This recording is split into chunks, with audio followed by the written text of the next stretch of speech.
네, 11월 20일 김은지의 뉴스인 두 번째 코너는 장윤선의 취재 인싸입니다. 취재 달인 장윤선 기자와 함께 취재에 한 발 더 깊이 있게 인사이드로 들어가 보는 시간인데요. 오늘은 김현석 기자님, KBS 전 보도국장을 하셨는데 함께 모셨습니다. 두 분 안녕하세요. 네, 예, 안녕하세요. 반갑습니다. 네, 김현석 기자님은 시사인 유튜브 처음 출연하시는데요. 예, 네, 예. 30년 차 언론인으로서 이 최근 이 구구 미디어 습격이라는 책을 또 쓰셨습니다. 그래서 같이 이제 초청을 하게 됐는데 우선 저희 구독자분들께 간단한 인사 한 말씀 해주시죠.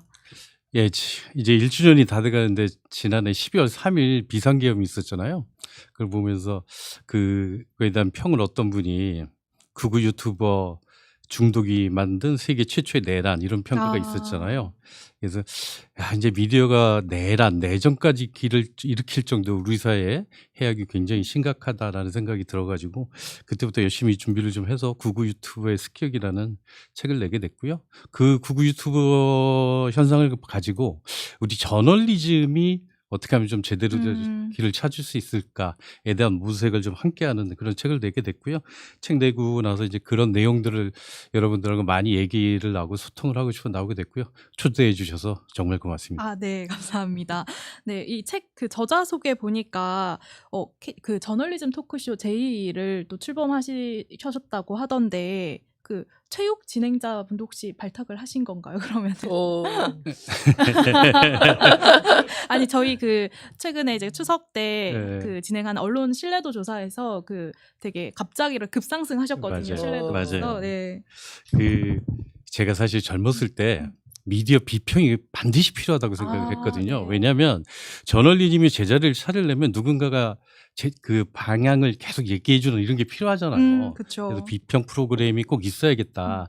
그래서 미디어 포커스라고 그 KBS에서 한 게 있었거든요. 어쨌든 그런 의견을 받아서 미디어 포커스를 만들기도 했고 또 제가 잠시 앵커도 했고 그러다가 이제 없어졌단 말이에요. 그런 전통이. 그래갖고 이제 미디어 저널리즘 비평 프로그램이 반드시 있어야 된다라고 주장을 했고, 제가 부장으로 있을 때 이제 제 그 팀장하고 해서 이걸 만들었고요. 그때 처음에 시작할 때 최욱 씨하고 최강욱, 그다음에 정준희 교수가 이제 1차 멤버였죠. 굉장히 훌륭하신 분들이 그 멤버를 이렇게 흔쾌히 응해 주셔가지고 굉장히 좋은 평을 받았던 프로였어요. 네. 굉장히 많이 또 영향을 끼친 프로그램이기도 해서 네, 그 프로그램 이름 보여가지고 한번 언급을 해봤고요. 오늘 또 정치 현안이 많습니다. 몇 가지만 또 살펴보고 이 극우 유튜버 얘기로 좀 넘어가면 좋을 것 같은데 조금 전 나온 이 패스트트랙 1심 선고 이제 언급부터 좀 해야 될 것 같습니다. 공교롭게도 의원직 상실형 기준이 되는 500만 원이 안 되게 선고가 되면서 이제 유죄는 나왔지만 의원직은 좀 유지를 하게 되는 상황인데 장윤선 기자님 이번 결과 어떻게 좀 보셨는지 궁금합니다. 뭐 아니길 바랬지만 역시 결과는 안습이다 이런 생각이 좀 들고요. 사실은 굉장히 오래 걸렸습니다. 뭐 사건 발생으로 따지면 6년이 넘은 사건이고요. 기소를 기준으로 한다 하더라도 5년 4개월인가 네. 정도 걸린 사건인데 1심에 이렇게 많이 걸리는 사건이 우리 이 사법부에 있나 싶은 정도입니다. 어찌 보자면 저는 개인적으로 국회 선진화법 자체를 무력화한 결정 아닌가라는 네. 생각마저 드는데요. 이제 빠루 정도는 들어도 된다. 이런 거 아닙니까? 예, 그러지 않고서야 사실은 맨날 이랬어요. 특히 이제 요맘때 국회가 요맘때가 되면 특히 12월 말쯤 예산 국회가 되면 동물 국회가 된다. 네. 그래서 평소에는 아무것도 안 하는 무기력한 식물 국회이다가 예산 국회가 돌아오는 12월 한 달만 동물 국회가 돼가지고 정말 육탄전 하면서 쪽지 예산 넣어서 자기 지역구 예산 챙기기 이런 거 이제 그만하자. 그래서 더 이상의 육탄전은 하지 말자. 본회의장 점거농성 이런 거 하지 맙시다라고 해서 국회 선진화법을 만든 겁니다. 그런데 국민의힘 나경원 당시 원내대표를 비롯해서 무려 27명이나 연루된 엄청난 폭력 사건이에요. 네. 예, 그리고 이런 사건 만약에 이제 뭐 사회에서 벌어지면 6개월 안 갑니다. 예, 바로바로 재판 결과 나오는데요. 1심 선고에 무려 이렇게 많은 기일이 잡혔다는 것도 납득하기 어렵고 문제는 전부 의원직을 유지할 수 있도록 배려했어요. 그 결과에 대해서 많은 그 애청자분들께서 공분을 하고 계실 거고 이래서 사법개혁 필요한 거 아니냐라는 얘기도 나오고 있고요. 제가 오늘 주목해서 본 내용은 나경원 의원의 멘트인데 "항거에 명분이 생겼다. 최소한의 저항." 뭐 이런 워딩들이 나오고 있는데요. 무엇을 위한 항거입니까? 예. 아. 항거 이러면 우리가 3.1 그 독립운동 그렇죠. 생각나잖아요. 거기에 준하는 거라고 볼 수 있나요? 결코 그 완전히 비교할 수 없는 단어의 오염, 언어의 오염 이런 것들이 극에 달았다라는 생각이 좀 들고 겸허하게 성찰해야 되는데 여전히 사법부가 우리 편을 들어준 거야. 아. 그러니까 그 더불어민주당 그 "독재할 생각하지 마."라고 음. 주장을 하는 건데 이 지금 그 민주당의 정부 여당의 독재라고 할 수 있을 만한 내용이 있는 거냐. 좀 상식을 배반하는 주장을 끊임없이 하고 있다라는 생각이 좀 듭니다. 네, 나경원 의원 같은 경우는 최후 변론에서도 이게 극단적 폭력이라기보다는 일상의 통상적인 정치 행위였다 이렇게 얘기를 했다라고 하고요. 또 반면에 이제 이 판결에 대해서 조금 전 정청래 대표가 국민의힘이 국회 안에서 더 날뛰게끔 법원이 국회 폭력을 용인하고 용기를 준 꼴이다 이렇게 얘기를 하기도 했습니다.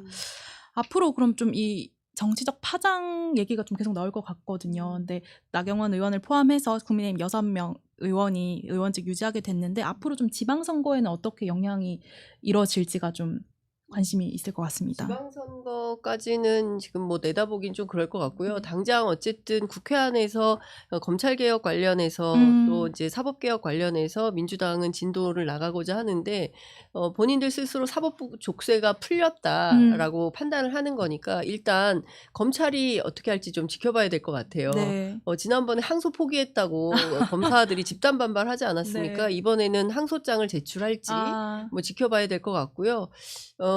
어느 행동을 어떤 수준으로 할지도 봐야 될 것 같습니다. 네. 그리고 이후에 이 사건 뭐 일단 1심이 나온 거기 때문에 네. 대법까지 가지 않겠어요? 그 그쵸. 과정에서 네. 어떤 일들이 이제 이후에 재판이 빠르게 잡힐지 아니면 또 이번 1심 오는데 뭐 한 5, 6년 걸렸다면 항소심 가는데 또 그 정도 걸릴지 네, 어떻게 될지 이것도 좀 지켜봐야 될 것 같고 결국은 이분들이 계속 정치를 할 수 있는 상황과 조건이 마련되었다. 예를 들어서 이번에 뭐 최소 6명 이상에 대해서 의원직 상실형이 나오게 된다면 100석 간당간당 이런 수준까지 떨어지게 되는 거고 국민의힘 입장에서는 지금 뭐 당장 다음 주에 추경호 원내대표에 대한 그 구속영장 네. 실질심사 예정되어 있지 않습니까? 이것도 굉장히 중요한 고비 중에 하나예요. 국민의힘 입장에서는 뭐 경우에 따라서는 정당해산 심판까지도 갈 수 있다 이렇게 보고 있는 거라서 매우 불안한 상황이었는데 다소간의 안정감을 주는 결정이 오늘 나온 거다. 그러니까 이것을 기반으로 해서 민주당을 향한 이른바 흔들기, 정권 흔들기 이런 것은 계속될 것 같고 오늘 제가 취재해 보니까 그 장동혁 대표의 뭐 우리가 황교안이다 이 발언 때문에 당 내부에서 상당히 큰 혼란이 있었잖아요. 그래서 당 대표가 선수별로 모임을 갖고 있다는 거예요. 그래서 일정 정도의 이제 다독이고 다지기 이런 것에 들어갔다라고 하는 건데요. 그런 방식으로 계속 극우화하면서 전선을 그을 때 또 상식적이고 합리적인 목소리가 오히려 수장될 가능성이 있기 때문에 국민의힘이 중도화 전략을 하는 데는 매우 안 좋은 선택이 될 수 있겠다라는 우려도 생깁니다. 오늘 또 채널A 보도로 나왔더라고요. 이렇게 재선 의원들 만나서 좀 네. 확장해야 된다라는 네. 취지로 예. 얘기를 했지만 선수별 모임. 네, 오늘 이 판결로 인해서 다시 음. 그러한 좀 노력이 안 될 수도 있다라는 지적을 해주셨는데 사실 폭력을 용인했다라는 이 차원에서 지금 또 진행되고 있는 내란 재판 얘기를 안 할 수가 없을 것 같은데 사실 좀 부각이 되는 게 김용현 전 장관 변호인들인 것 같아요. 어제 이제 감치 처분을 받았다가 이제 풀려났는데 그 이진관 판사를 향해서 유튜브 방송에서 욕설을 하면서 좀 비아냥됐다라는 게 지금 오늘에 많이 좀 보도가 되고 있는데 뭐 예를 들어서 뭐 벌벌 떨더라라든지 뭣도 아닌데 엄청 유세를 떨었다 이런 식으로 굉장히 좀 이렇게 모욕적인 그런 발언들을 했더라고요. 근데 법률가들이 이렇게 좀 사법부 건의를 이제 무시 훼손하는 것들이 좀 이례적이다라는 생각도 들더라고요. 아니 그러니까 그 법조인들이 가장 당황하는 게 최소 저런 행위가 3년에 한 번씩만이라도 일어났으면 계속해서 이진관 판사도 목소리를 떨지 않았을 텐데 너무 당황할 만큼 황당한 일들이 벌어지고 있는 거라서 있을 수 없는 일이라는 거죠. 그리고 그 예전에 1980년대에 민주화 운동 하던 시절에는 방청하던 그 방청객들이 재판 결과에 대해서 특히 그 검찰의 구형에 대해서 반발하면서 구호도 외치고 뭐 이럴 때 뭐 감치받고 이런 일이 왕왕 있었어요. 네. 그런데 적어도 30년이 지난 지금에서는 그런 일은 거의 없는 일이거든요. 특히나 변호인들 같은 경우에는 의뢰인의 이익에 부합하는 행동을 해야 되는데 엑스맨 아니야? 이런 얘기도 나옵니다. 김용현 장관 사형받게 하려고 그러는 거 아니야? 뭐 이런 정도까지 우스개가 예 변호인이 엑스맨 아니야? 이제 이런 얘기들이 나오는 건데요. 그 정도로 의뢰인을 생각한다면 그렇게 막말하거나 욕설을 하거나 특히 이제 조은석 특검을 향해서 이거 좀 너무 심하잖아요. 뭐 거의 인격이 있는 사람들인가 싶은 정도의 막말을 하는 수준이어서 오늘 보니까 그거 욕설까지도 막 했더라고요. 네. 자기들 진격의 변호사들인가 거기 그 유튜브 방송에 자기들끼리 나와가지고 막 하던데 용인돼서는 안 되는 거라고 생각을 하고요. 그리고 또 다른 측면에서 보면 재판 자체를 그냥 집중해서 뭔가 굉장히 엄중한 재판이 내란 재판 아닙니까? 내란 재판. 근데 이걸 완전히 무슨 뭐 시정잡배들이 막 아무렇게나 말하는 아무 말 대잔치 비슷하게 상황을 만들어 버려서 있을 수 없는 일이라고 생각을 하는데 저는 이분들의 이런 일은 당분간 계속될 것 같기도 하고요. 사실 오래됐어요. 직위원 재판부가 거의 통제를 하지 않기 때문에 과거에는 재판 하면서 변호인들이 이 재판정 안에 중국인들이 막 있다 뭐 이런 막말 그다음에 뭐 부정선거가 의심된다 뭐 이런 전혀 재판과 관계없는 얘기들을 하고 그러니까 일종의 이제 물 흐리기 이런 것들을 했는데 통제를 안 하니까요 직위원 판사가. 근데 이번에는 어제 같은 경우에는 굉장히 강하게 통제를 했었던 건데 감치가 됐으면 좋았을 텐데 하여튼 주소 불명 이런 것 때문에 다시 석방되어서 오늘 유튜브로 더 세게 나와서 다음 재판 어떻게 나올지 기대가 됩니다. 예. 당분간 계속 될 거라는 지적이 참 암담하게 느껴지는데 혹시 김현석 기자님 어떻게 지금 상황 좀 보고 계셨나요? 저기 재판을 보니까 저는 좀 당당해야 될 사람은 좀 꼬리를 내리고 안 그럴 사람은 이상하게 나대고 이런 느낌이 좀 있는 게 사실 그 제가 그 비상계엄 선언할 때 윤석열 전 대통령이 굉장히 단호하게 얘기했잖아요. 반국가 세력을 완전히 척결하겠다고. 네. 그리고 1월 초에 이제 편지라고 써놓은 거 보면 중국 공산당이 한국의 민주당과 야당과 선관위를 통해서 부정선거를 하고 있고 우리 사회를 굉장히 나락으로 빠뜨리려고 하고 있다. 중국이. 이 논리를 가지고 이제 설명을 했잖아요. 저는 사실 윤석열이 좀 당당했으면 좋겠어요. 나 이랬다 이렇게 생각을 했다. 그래서 자기가 그렇게 생각해서 한 거잖아요. 반국가세를 척결하겠다고 막 그 난리쳐서 해놓고서 나와서 그건 아니고 뭐 그냥 조금 경고하려고 그랬고 뭐 그다음에 그 김용현이 한 거고 뭐 자기는 아니다 이런 게 좀 리더로서 이건 좀 약간 좀 문제가 있지 않나. 이게 좀 당당하게 얘기를 했으면 좋겠고 자기가 한 건 했다고 했는 게 좀 더 좋지 않았을까라는 생각이 들고 지금 재판부에 대해서 막 막말하는 분들 보면 진짜 왜 저러지? 저건 안 그래도 되는 건데 굳이 저렇게까지 할 이유가 뭘까? 되게 좀 이상해요. 지금 재판 진행 과정을 보면 두 재판이 모두 굉장히 좀 이상하다. 근데 이제 내란 수괴 그다음에 이제 중요임무 종사자에 해당하는 거니까 그 법정형이 사형 또는 무기징역, 무기금고 이렇잖아요.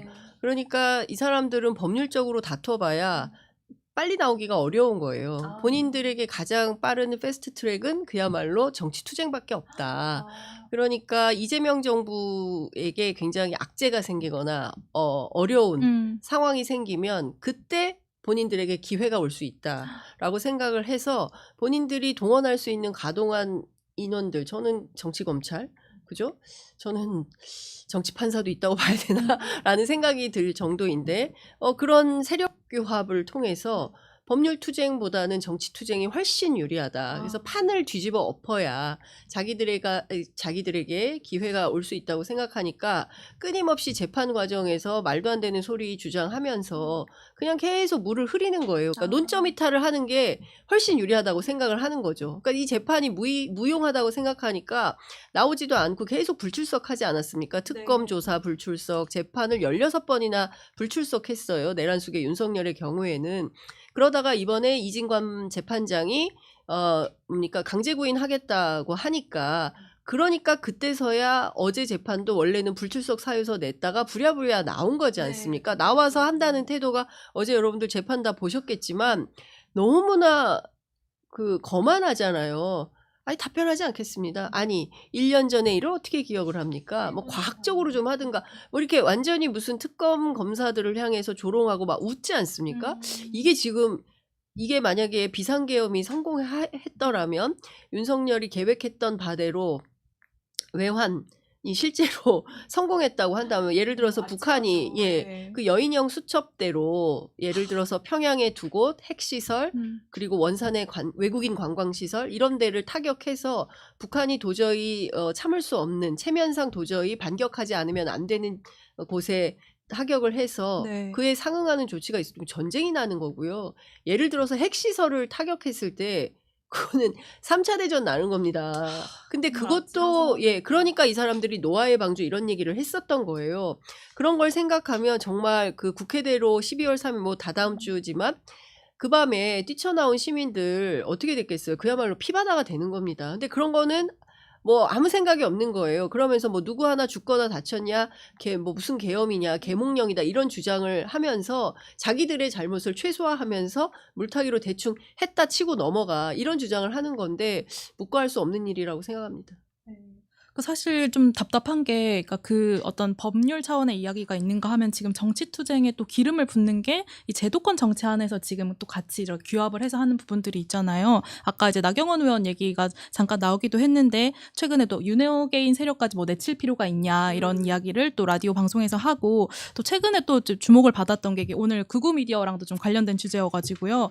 이 극우 성향 유튜버 연합 단체인 대한민국 자유 유튜브 총연합회라는 이 단체의 출범식을 이제 국회 도서관에서 연다라고 하고 이 대관 신청 주체가 나경원 의원실이었습니다. 그러니까 뭐 과거 1년 전이었는데 민주당에서는 이제 그 백골단 기자회견 열었던 김민전 의원에 이어서 이 국회를 아예 극우 유튜버의 어떤 활동 무대로 제공하라는 거 아니냐 이렇게 좀 비판을 하던데요. 이 사안 좀 심각하게 봐야 되는 것이 아닌가 싶기도 하더라고요. 저는 우리나라 보수가 좀 굉장히 어려운 위치에 처해 있다고 생각을 해요. 그러니까 굉장히 그 딜레마에 빠져 있다. 굉장한 딜레마에 빠져 있다. 미국 같은 경우는 그 극우가 공화당을 다 접수를 했잖아요. 네. 근데 국가까지 접수를 했잖아요. 독일 같은 경우는 극우 정당이 그 2위 정당이 됐죠. 의석수로 보면 거기 그다음에 여론조사 1위를 하기도 하고. 근데 우리나라는 아직 그 정도는 아니란 말이에요. 그리고 극우가 우리나라는 그 정도까지 될 것 같지는 않다. 라는 저는 생각을 하거든요. 우리나라에서 극우가 그 정도까지 위상을 차지하지 못할 거다. 근데 요즘 조사 보면 이제 대략 극우적인 성향 가정이 한 20% 정도 된다고 하잖아요. 근데 굉장히 그 국민의 입장에서는 굉장히 많은 세력인 거잖아요. 전 국민의 20%니까 그 국민의힘 지지자들로 볼수록 굉장히 불량이기 때문에 좀 무시하거나 내칠 수도 없고, 그다음에 그분들의 극우의 주장을 그대로 받아서 자기들이 하자니 정권 창출이나 이런 건 요원할 것 같고 굉장히 어렵다. 특히 극우하는 사람들이 가장 많이, 미국에서도 극우하는 분들이 가장 많이 쓰는 게 배신자라는 표현이에요.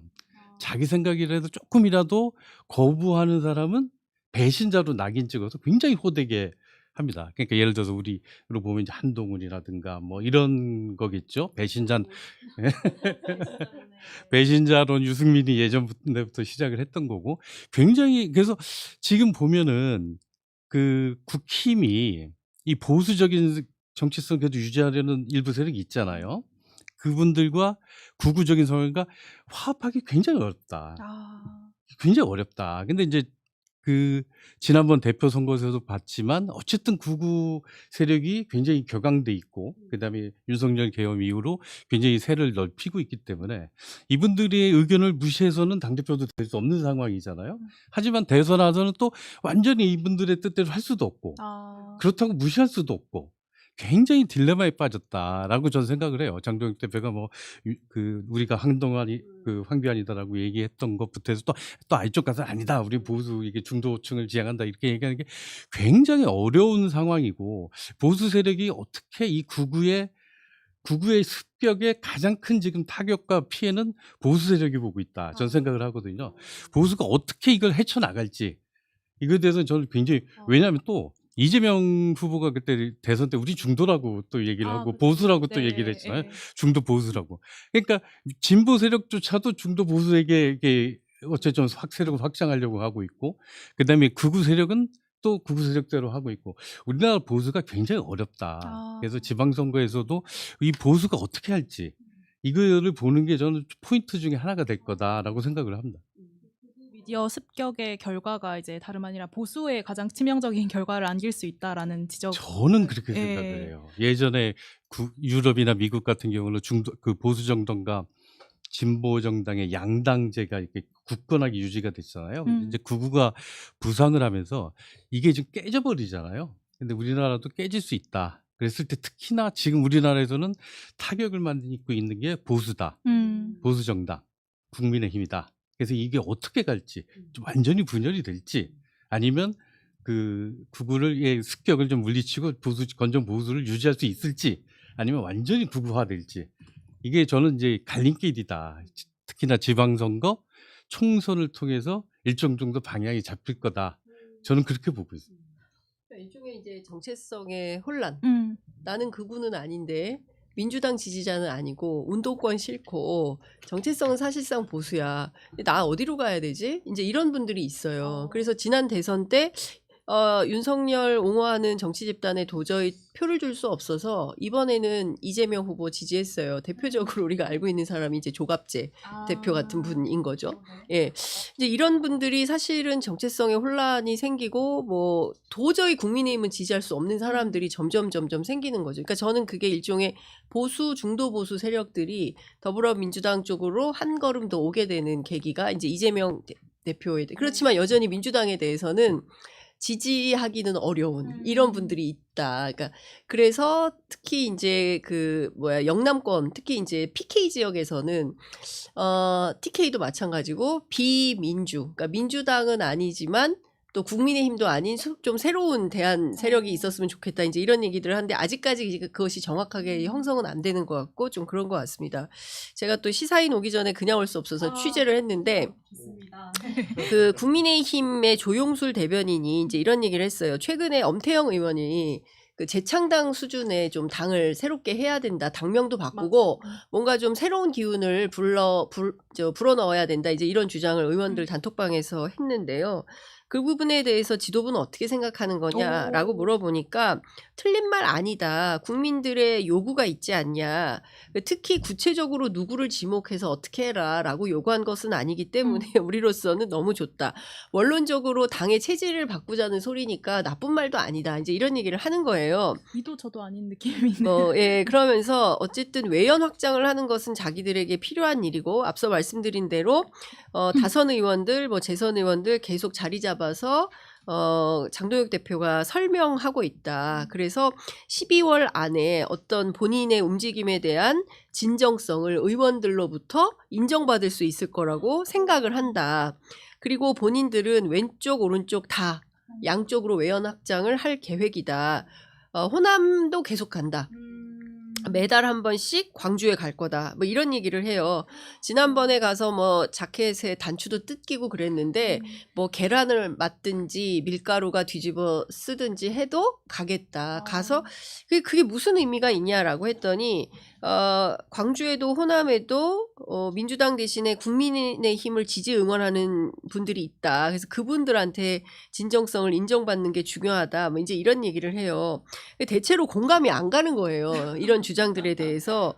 제가 그런 얘기를 물었어요. 당명을 바꾼들 그게 국민의힘이 변화했다라는 인상을 줄 수 있겠냐. 그까짓 거 간판가리 한번 해가지고 옛날처럼 똑같이 윤 어게인 한들 그게 국민들한테 무슨 소구가 있겠냐. 중요한 건 정책이라든가 메시지 이런 것을 통해서 국민의힘이 중도 소구가 있다라는 걸 보여줘야 되는데 지금으로서 국민들이 보기에는 판단하기 어렵다라고 하니까 그때부터 이것은 당의 입장이다라고 하면서 우리에게는 세력 교합이 중요하기 때문에 윤 어게인도 배제할 수가 없다 이런 얘기를 하는 거예요. 똑같은 얘기를 네. 하고 있습니다. 그러면서 이제 아니 민주당도 지난 대선 때 진보당하고 합쳐서 선거 캠페인 하지 않았냐. 뭐 이제 선거 예. 운동을 하는 거랑 그거하고는 다르죠. 완전히 예, 다른 예, 얘기인데 예. 이제 이런 얘기를 하고 있어요. 그러니까 제가 느끼는 바로는 국민의힘 입장은 아직은 그 뭐라고 그래야 됩니까? 내란과 비상계엄의 늪에서 빠져나오지 못하고 있고 그럴 생각도 없습니다. 아. 그래서 근데 지금 그 장 기자님 말씀하신 걸 들으면서 저기 하는데 이게 진짜 중요한 포인트라고 생각을 네. 하거든요. 그쪽에서 반응 중에 아니 저쪽도 이게 극자 같이. 그 진보하고 네. 하지 않냐. 맞아요. 근데 제가 책 쓴 이유 중에 하나 중 대표적인 게 그거예요. 양비론에서 좀 벗어나야 된다. 이제 우리가 저도 이제 대학 들어서 40년 동안 극우도 나쁘고 극자도 나쁘고 뭐 보수 건전 진보 뭐 중도 이렇게 가야 돼 이렇게 생각을 하면서 아니 뭐 극우 미디어도 있지만 극자 미디어도 있잖아. 뭐 이쪽도 그 편향적이잖아. 이쪽도 그렇지만 이쪽도 그러잖아. 막 이런 어떻게 양비론적으로 사고를 하게 되니까 문제가 뭐냐면 대안이 없어요. 다 이러면 둘 다 나쁜 놈이고 뭐 이렇게 다 원래 이게 미디어가 원래 이렇게 돼. 디지털 하면서 다 이렇게 극우 미디어처럼 다 이렇게 그 말도 안 되는 얘기들을 소리 높여 외치는 이렇게 가는 건 이쪽도 그렇잖아. 그러니까 그쪽 지금 국민의 입장에서 이제 그 장 기자님이 취재하셨다고 마지막 말 저쪽도 그렇잖아. 라는 게 국민들도 많이 생각을 하거든요. 근데 자료를 이렇게 보니까 안 그래요. 극우가 유별나요. 전 세계적으로. 지금 극자가 요즘에 뭐 굿뉴스라는 영화 있었잖아요. 그 일본 그 적군파가 그 비행기를 납치해 갖고 평양 가는 네. 그걸 다룬 영화인데 그땐 극자가 있었어요. 그 적군파라는 뭐 이런 것도 있었고 전 세계적으로 사회주의 혁명을 위해서 뭐 폭력을 하고 막 이런 진짜 극자가 있었거든요. 근데 지금 혹시 앵커님 극자가 뭐 문제된 거 기사 본 적이 있으세요? 지금 최근에?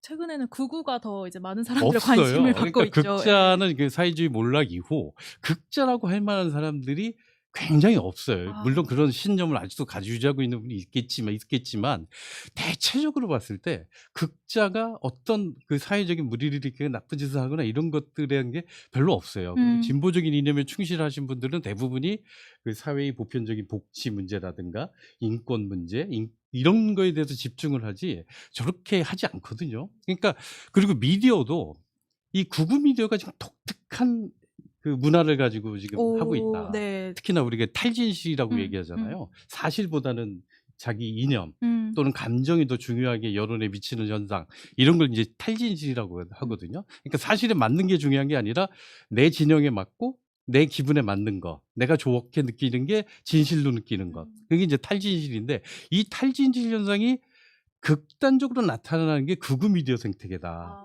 우리 사회 전체가 아니라 우리 사회는 아직도 많은 부분은 사실에 중심한 그 체계, 미디어 체계가 유지되고 있고 극우 미디어 체계에서 그러한 그 탈진실, 그러니까 사실보다는 감정이나 이념에 앞서는 것들이 나타나고 있는 게 극우 미디어다. 그래서 전 사회 전반적인 탈진실 문제를 걱정할 게 아니라 극우 미디어 생태계에서 나타나고 있는 탈진실 현상, 이걸 어떻게 해결할 것인가 우리 사회가 고민해야 된다라고 생각을 해요. 그러니까 모두 다 그냥 탈진실이야 다 이렇게 돼. 방법 없어. 세계가 그렇게 되는 거지. 이렇게 되면 해법도 안 나오거든요. 근데 그게 아니라 이것이 구체적으로 나타나고 있는 곳, 그것이 왜 나타나고 있는지 이런 거에 대해서 검토를 좀 해야 되고 그거에 대한 해법을 찾아야 우리가 이런 것들을 좀 해결할 수 있는 그 해법을 찾을 수 있지 않겠나? 이런 얘기를 좀 해보고 싶었어요. 네. 책에서. 그러니까 지금 어떻게 보면은 이 세계가 고민하고 있는 이 문제를 해결하기 위해서 극우 미디어가 가지고 있는 생태계를 좀 파고들어서 봐야 된다. 자연스럽게 책 얘기로 들어가면 될 것 같은데, 그러니까 사실 이제 말씀하신 대로 극우 미디어의 문제를 다룬 책은 좀 별로 없었다 이런 후기도 있더라고요. 그래서 사실 그 논문 주제가 원래 이게 아니었는데 불법 계엄을 만나면서 좀 달라지셨다라고 이야기하신 거를 봤는데, 그러니까 극우 유튜버 모니터링 같은 걸 좀 하셨어요? 이 책을 쓰시면서? 이 책 쓰면서 참 많이 봤죠. 네, 어떻던가요?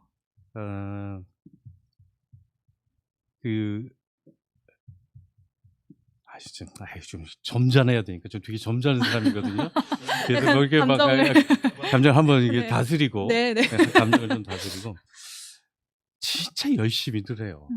진짜 열심히들 해. 막 진짜 시뻘게 가지고 막 경악 뭐 이재명 요번에 미국 가서 트럼프하고 만나면 잡혀갈 거다 뭐 이런 것보다도 막 진짜 누가 봐도 말이 안 되는 얘기를 막 하는데 댓글들 보면 맞아 막 이런 거 있잖아요. 그러니까 저희가 이제 그 탈진실 현상이 극화돼서 나타나는 게 좀 구구 미디어다라고 제가 자꾸 얘기하는데 부정선거 음모론도 있잖아요. 원래 시작은 그 김어준 씨잖아요. 김어준 씨가 먼저 얘기를 했는데 2012년 그 박근혜 대통령이 대통령 될 때 부정선거가 있었다 해갖고 이제 제기를 했는데 그거를 제기를 하자마자 뉴스타파 지금에서 이제 진보적인 매체라고 평가할 수 있는 뉴스타파가 그 음모론이 틀렸다는 거에 대해서 조목조목 반박하는 콘텐츠를 올렸거든요. 그 이후에 이 진보 진영에서는 그런 어떤 사실에 근거한 비판이 있으면 그게 받아들여져요. 그래서 진보 진영에서는 그 부정선거 음모론이 없어졌거든요. 근데 그게 극우로 넘어가면서 부정선거 음모론이 극우에서 제기하는 이제 극우 부정선거 음모론이 만들어졌는데 이건 어떤 사실적 주장에 입각해서도 없어지지 않아요. 오히려 사실적 주장을 한 사람이 아 저놈도 그 음모론을 만들어낸 그 세력이야. 저놈도 중국 공산당에 포섭된다. 이런 식으로 반응하지 그거에 대해서 아 맞다 우리가 요 얘기한 건 좀 틀렸나? 귀 기울이지 않는다는 거죠. 그게 극우 미디어의 가장 특유한 성격이다. 그렇기 때문에 약간 이렇게 고립되는 거죠. 딱 자기들만. 지구가 평평하다고 믿는 사람들이 고립돼서 자기들끼리 앉아갖고 지구는 여전히 평평해 이러고 그다음에 그 진화 같은 건 없어 창조론이 아직도 맞아 이런 걸 이렇게 믿듯이 극우 미디어 생태계에 한번 들어가면 자기들끼리만 이렇게 딱 고립된 생태계를 형성하면서 그거에 아닌 얘기들을 받아들이지 못하는 물론 이제 유튜브에서도 진보적인 유튜브들이 많이 있잖아요. 시사인도 그 약간 진보적인 느낌이 없지 않은 하지만 진보 진영은 그래도 사실에 근거해서 얘기를 하고 사실과 다른 게 나타나면 부끄러워하기도 하잖아요. 내가 어떤 걸 제기했는데 틀렸다. 그럼 뭐 부끄러워하기도 하고 그게 그런 어떤 사실의 검증 동력이라는 것들이 아직도 제가 보기엔 작동을 한다라고 생각을 하는데 극우 미디어는 그게 작동을 하지 않는 게 제일 문제다. 사실에 근거한 비판이나 게 나왔을 때 그것을 받아들이고 사실이 아니라는 걸 하면은 좀 이렇게 받아들이고 없애저기를 해야 되는데 이걸 이제 역화라고 얘기하는데 불 올 때 불을 밀어내려고 또 불을 해갖고 이제 끄듯이 이렇게 딱 뭔가 법원에서 부정선거물은 아니야라고 하면은 아 저거는 그 음모론 그 세력이 우리를 하려고 하는 거야. 네. 이런 식으로 해서 더 강화시키는 이런 방식으로 가고 있는 미디어 생태계가 우리 사회나 전 세계에 있다. 이 부분을 어떻게 해결하지 않으면 안 되지 않나? 라는 생각을 하는 거죠. 장윤성 기자님도 사실 취재 편의점으로 이제 유튜브 저널리즘을 이끌어가고 계신 분인데 이러한 좀 그러니까 객관적 사실이 왜 이제 이 생태계에서 통하지 않는다라고 보시는지 혹시 좀 그 알고리즘? 예, 제가 그 KBS의 심야 프로그램에 나가서 그 얘기를 해가지고 막 뭡니까 장성철 소장한테 막 야단 맞았었는데 대통령이 알고리즘 인사한다. 뭐 도무지 이해할 수 없는 알고리즘 인사. 예, 네네. 극우 유튜버들이 막 이를테면 뭐 무슨 위원장 뭐 그쵸. 그러니까 정부 공공기관에 자꾸 뭐 극우 유튜버 출신 통일부 장관을 비롯해서 또 그 무렵이었는데 그 얘기했더니 뭐 그렇게까지 얘기하면 어떡하냐 막 그랬었는데 상당히 영향을 받는다라고 생각을 하고요. 탈진실이라고 말씀하실 때 오래됐어요. 오래됐고 그리고 믿고 싶은 것만 보는 거죠. 그리고 내가 생각하는 것만 맞다고 옳다고 주장을 하는 거죠. 그러니까 약간 종교적 신념이 있나라는 생각이 들 정도 있는데 우리나라의 이제 극우 미디어를 접하는 대부분의 그 분들은 종교하고도 일정 부분 좀 결합이 되어 있는 것 같은 느낌을 받습니다. 왜냐하면요, 제가 그 윤어게인 집회 취재에 가보면 교회에서 함께 나오신 분들이 굉장히 많아요. 그리고 5060 여성분들이 의외로 많습니다. 예, 그래서 교회를 기반으로 해서 극우 기독교가 사실상 이 극우 미디어가 성장하게 되는 또 다른 뒷배 배경 뭐 이런 게 됐을 수 있고 뭐 다른 나라들은 저는 어떤지는 모르겠지만 우리는 독특하게도 이게 좀 연계가 되어 있다. 그래서 이 부분에 대해서도 좀 그래서 누구는 종교 개혁도 필요하다 이런 얘기까지도 하는데 언론 개혁을 넘어서 네. 필요하죠. 개혁도 필요하다. 그러지 않고서는 이 산을 넘을 수가 아. 없다. 이제 이런 얘기들도 나오는데 저는 이게 다 좀 연결된 측면이 있고 어찌 보자면 우리가 잘 뿌리를 연원을 찾아서 가보면 식민 지배를 겪고 일제강점기를 지난 다음에 해방이 됐고 그리고 나서 친일을 청산을 똑바로 했어야 됐는데 반민특위가 형해화되면서 제대로 된 친일 청산을 못하고 그리고 이제 독재 상당히 긴 독재를 거쳐오지 않았습니까? 그만큼 이제 민주화 투쟁을 통해서 역량을 쌓아온 측면도 있지만 이 잔뿌리들이 해소되지 않은 가운데 그 뿌리가 지금까지 이어지는 거고 사실 극우 미디어뿐만 아니라 극우 미디어가 생산되기 이전에 그 토대가 되었던 그 조중동을 비롯한 보수 언론들이 해왔던 수많은 행태들을 우리는 다 기억하고 있고 사실은 저널리즘 J에서도 그 보도를 굉장히 많이 했던 거 아니겠습니까? 그래서 딱 극우 미디어 하나만 떼어내놓고 보기에는 그 역사성이 너무나 유구하다. 그래서 큰 틀에서 보면 우리 사회가 성찰적 과제를 가지고 어떻게 하면 조금 더 건강한 소통이 가능한 뭐 나는 저 사람들 얘기는 절대 듣지 않아요. 너 파란당이야 빨간당이야. 그러면 밥도 같이 안 먹어. 예, 이렇게 돌아가는 식의 방식이 된 지가 꽤 오래됐기 때문에 결국엔 저는 이게 정치 차원에서 소통을 해야 되는데 그러려면 또 여기서 적당히 적고 넘어가 또 뭐 이런 논쟁이 되는 거예요. 여기서 그렇게는 못 가.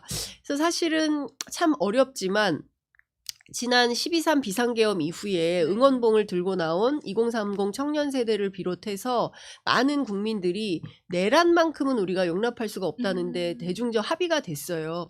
그러면 국민의힘이 이 내란 세력을 걷어내고 정말 잘못했다 반성하고 확실하게 근절하는 모습을 보여줘야 됩니다. 그래야 새로운 출발을 할 수가 있어요. 그래야 우리가 내란 극복을 할 수가 있는데 지금 국민의힘이 전혀 그런 태도가 아니거든요. 그렇기 때문에 오히려 이걸 극복해가는 과정이 더 어려움이 있다. 저는 그렇게 생각합니다. 댓글에 이제 뭐 여러분들이 이제 막 말씀 남겨주신 게 이제 가짜 뉴스만 좀 제대로 엄벌하면 이 소란스러움이 좀 줄어들 거다. 그러니까 가짜 뉴스를 일종의 금융 치료하자 이런 제안도 해주셨는데 사실 뭐 이 책에도 나오지만 폭스뉴스 같은 경우는 그 미국에서 대선 조작설 이 보도로 거액의 1조 원 넘는 이 손해배상액을 좀 이제 내는 그런 사례들도 있는데 사실 뭐 그것과 관련해서 좀 얘기를 하자면은 최근 이제 민주당 주도로 언론 개혁안 좀 논의되고 있지 않습니까? 이 허위 조작 정보에 대해서 이 최대 5배 징벌적 손해배상제를 적용하는 이 내용을 담은 건데 이게 이제 허위 조작 정보가 좀 명확하지 않다라거나 이 뭐 정치인에 대한 이 손배 청구권 때문에 권력 비판 좀 어려워질 수 있다. 뭐 위헌 소지도 있다. 이런 지적들이 나오고 있는데 이 지금 현재 이 안 정보통신망법 개정안 좀 대안이 될 수 있을 거라고 좀 두 분 보시는지. 일단 좀 너무 급하게 만든 거 아닌가라는 생각이 들어요. 그러니까 이제 그 전체적인 내용 정보통신망법 개정안은 이렇게 보면 내용을 이렇게 보면 그 유럽연합에서 만든 디지털 서비스 액트 DSA 그 법을 네. 굉장히 많이 참조한 법안이에요. 그 디지털 서비스 액트 법안을 굉장히 많이 창조해서 이렇게 만들었는데 나는 이렇게 보면서 왜 이렇게 서둘러서 정보통신망법 개정안으로 냈을까? 차라리 디지털 서비스 액트 같은 제대로 된 법으로 냈어야 되는 게 아닐까? 좀 더 논의가 좀 필요하다라는 생각이 처음으로 들었고 그다음에 두 번째 거기 허위 정보에 대한 규정이 있고 허위 조작 정보 규정이 있고 불법 정보가 있고 그 세 개에 대해서 어떻게 해야 되나 이런 게 있는데 그 유럽연합의 DSA 법은 이렇게 제가 이렇게 보면은 굉장히 고민을 많이 한 법안이에요. 그러니까 이제 예를 들어서 그 음주운전을 없애려면 처벌을 좀 강화하자. 이거에 대해서 반대할 사람 별로 없어요. 그래서 많이 강화됐잖아요. 음주운전의 문제점에서 그러면서 많이 줄었고 그다음에 그 학교 앞에 어린이 보호하기 위해서 좀 강화하자 해서 많이 강화돼 가지고 좀 갈 때 좀 자꾸 속도 줄여서 불편하긴 하지만 어찌 됐든 동의하기 때문에 그것이 정착이 됐는데 이 미디어 문제는 그렇게 되진 않아요. 그러니까 그냥 그럼 처벌 강화하면 돼. 라고 하면은 해결이 되면 좋은데 해결이 안 돼요. 해결이 안 된다. 왜냐하면 부작용이 있거든요. 그렇게 처벌이 강하면 언론의 자유가 위축이 돼요. 네. 미국 법원에서도 숨쉴 공간이라는 표현을 쓰거든요. 언론에 대해서 이렇게 딱 떨어지게 이거야 딱 이렇게 해서 해놓으면 숨쉴 공간이 없어진다. 조금이라도 틀린 얘기하면 이게 뭐야 너 틀린 얘기했어? 이러면은 기자가 뭐 압수수색 권한이 있는 것도 아니고 아. 계좌 추적권이 있는 것도 음. 아니고 그런 어떤 그 목격자나 이런 사람들 그 증언 이런 네. 인터뷰 듣고 취재하고 해 갖고 하는 건데 그러니까 너무 강하게 하면 이 위축이 되고 너무 약하게 하면 허위 조작 정보가 안 없어질 것 같고 아 이게 되게 딜레마가 있네요. 딜레마거든요. 네. 굉장히 정교하게 해야 되는데 DSA 그러니까 유럽 연합의 DSA 법은 불법 정보와 허위 정보를 이렇게 딱 나눠요. 그래서 불법 정보는 무조건 금지야. 음. 그러니까 법에 예를 들어서 미국의 그 유럽의 각 국가의 법에 불법으로 규정하는 것을 하면 그 플랫폼 사업자가 그걸 없애야 돼. 네. 그 삭제 의무야. 완전히 의무예요. 음. 근데 허위 정보에 대해서는 이게 애매해요. 음. 약간 애매해. 누가 허위 정보를 판단할 거냐. 뭐 이런 것도 그렇죠. 그 네. 논란이고 굉장히 해서 그 DSA 법은 허위 정보에 대해서는 그 플랫폼 사업자에게 허위 정보를 줄여서 그런 사회적 위험성을 완화시켜야 될 의무를 부과를 해요. 음. 니들이 알아서 해라. 아. 찾아봐라. 니들이 허위 정보를 어떻게 없앨 건지. 다양한 방식이 있거든요. 예를 들어서 믿을 수 있는 정보 출처 네. 이런 거를 그 구글에서 선택을 해서 미국에서는 하고 있어요. 미국에서 허위 그 부정 선거를 치면 믿을 수 있는 출처가 먼저 오픈이 되게 알고리즘이 음. 해서 그걸 먼저 보고 그러니까 부정 선거물은 틀린 겁니다. 법원 판단으로 아니라고 했습니다. 이런 걸 다 보고 부정 선거를 주장하는 건 뒤에 나오게 이렇게 하거든요. 그게 그 유럽 연합이 위험성 완화 조치의 일환이에요. 그래서 그런 것들 플랫폼 사업자가 하도록 만드는 거거든요. 해서 믿을 수 있는 정보가 먼저 노출이 되고 음모론이나 이런 것들은 되도록 노출되지 않게 알고리즘을 바꾼다든가 그다음에 그 제가 이 책에서 주로 썼던 게 그 보상 체제를 좀 바꾸자.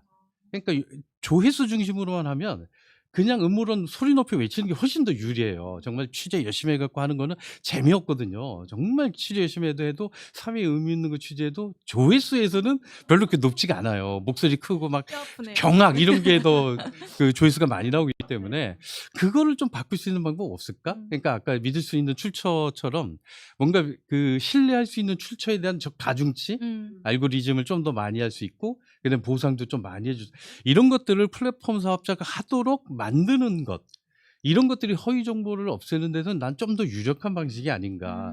근데 우리나라 법 지금 그 정보통신망법에 허위 정보, 허위 조작 정보 전 그 개념이 이렇게 두 개를 이렇게 나눠서 해놨던데 약간 애매해요. 아 약간 애매해. 애매하다. 그리고 누가 판단할지도 애매하고 허위 정보라고 해서 뭐 법원의 판결을 받았는데 받으면 허위 정보다 했는데 사실은 법원 판결 나중에 받았는데 나중에 진실로 밝혀질 수도 있거든요.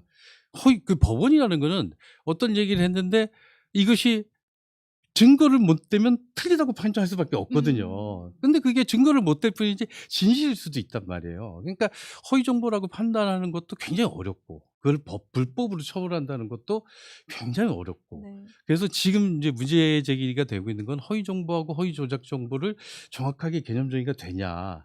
그리고 이것을 누가 판단하느냐. 법원이 판단한다고 했는데 법원의 판단이라는 것이 정말 진실성에 대한 판단의 근거가 되느냐. 법원은 법 위반을 따지는 거잖아요. 조항을 가지고 법 위반인지 여부를 따지는 거지 진실인지는 안 따지거든요. 그러니까 진실성 판단위원회가 아니에요. 네. 법원이라는 것은.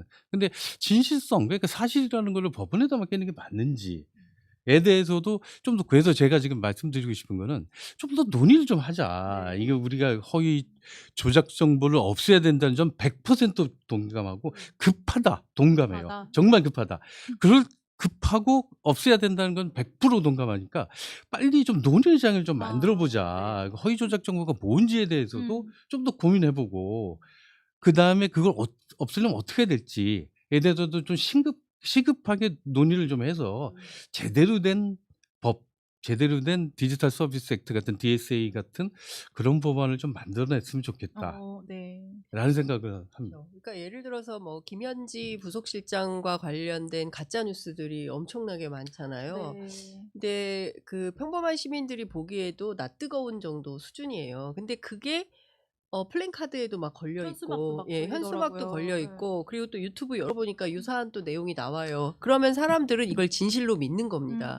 정말 이런 거 아니야? 근데 너무 많이 배운 사람들 있잖아요. 변호사 이런 사람들도 네. 그걸 사실이라고 믿고 이렇다는데 기자님 정말 어떤 거예요? 가끔 이렇게 물어보는 사람이 있어요. 근데 그만큼 시각이 주는 효과가 있는 거죠. 그리고 미디어에 노출이 많이 되면 많이 될수록 당장 그게 사실로 믿게 되는 측면이 있는 겁니다. 그렇기 때문에 가짜 뉴스에 대해서는 반드시 엄단이 필요하고 엄벌을 해야 되는데 말씀 주신 대로 처벌 위주로 가는 게 옳은 것이냐, 사실은 이렇습니다라고 해명하고 해석하고 그리고 사실로 밝혀주고 이런 게 더 중요한 거냐. 그러니까 우리 사회의 건강성을 회복하기 위해서 어떤 조처가 우선하는 거냐.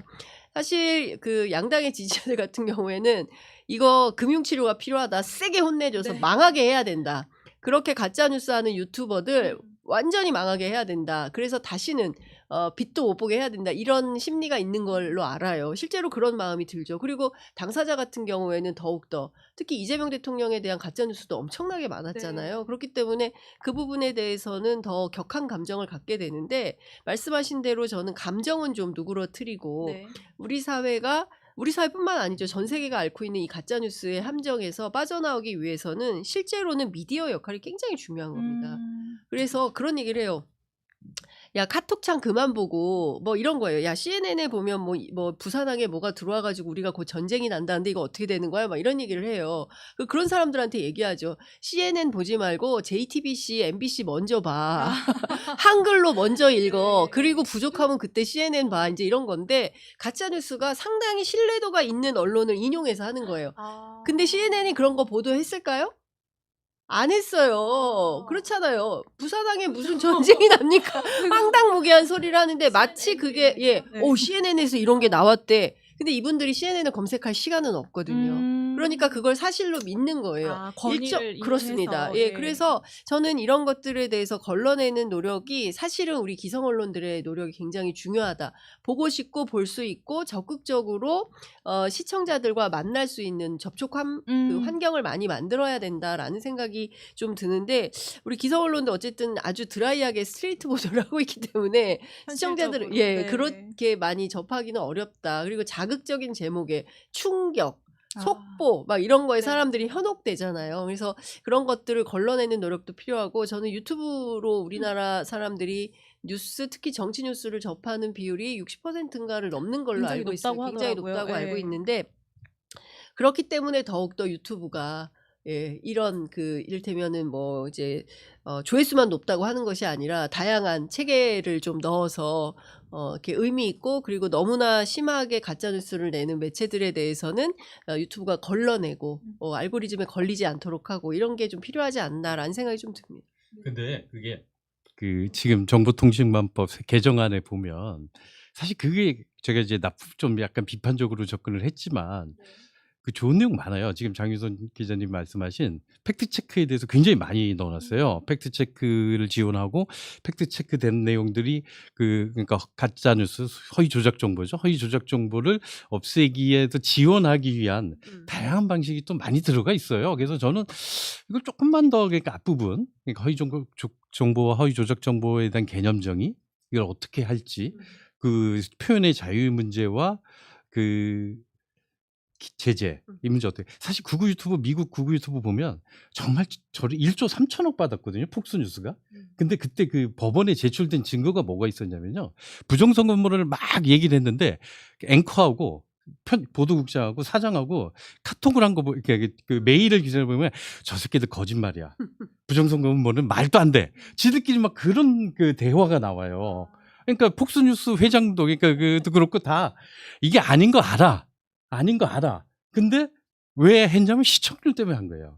시청률 그래서 그 어떤 대화에 보면 야 오늘 시청률 대박이었어. 역시 부정선거하면 시청률 대박이야. 막 이런 대화들이 막 나와요. 그래서 그 대화를 법원이 그 개시 결정을 해서 이제 확보를 했거든요. 그러니까 그 1조 3천억 그이 가능했던 거죠.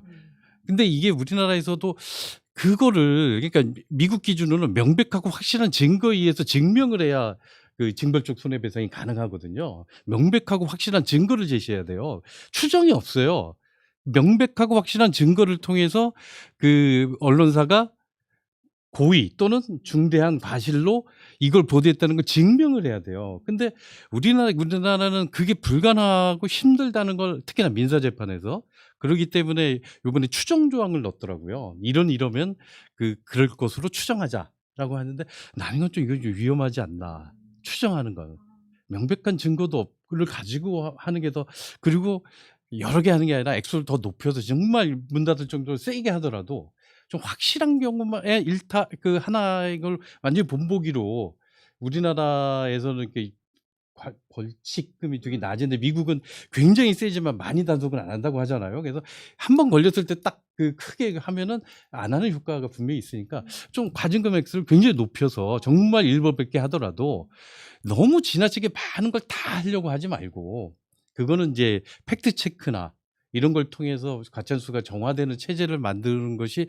더 낫지 모든 걸 다 그냥 갖다가 다 엄벌하겠다고 하는 것보다는 좀 더 액수를 높이더라도 명확하게 네.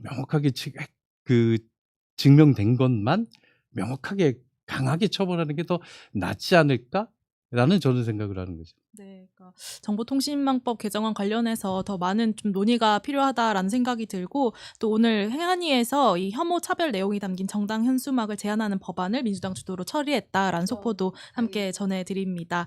네, 시간이 이제 다 돼가지고 이제 마무리를 해야 될 것 같은데 혹시 뭐 더 마무리 아니요. 네. 네, 감사합니다. 그러면은 김은지의 뉴스인 11월 20일 준비한 방송은 여기까지입니다. 오늘 방송 즐겨보셨다면 구독, 좋아요, 알림 설정으로 함께 해주세요. 감사합니다. 시사인이 만드는 정치 라이브 김은지의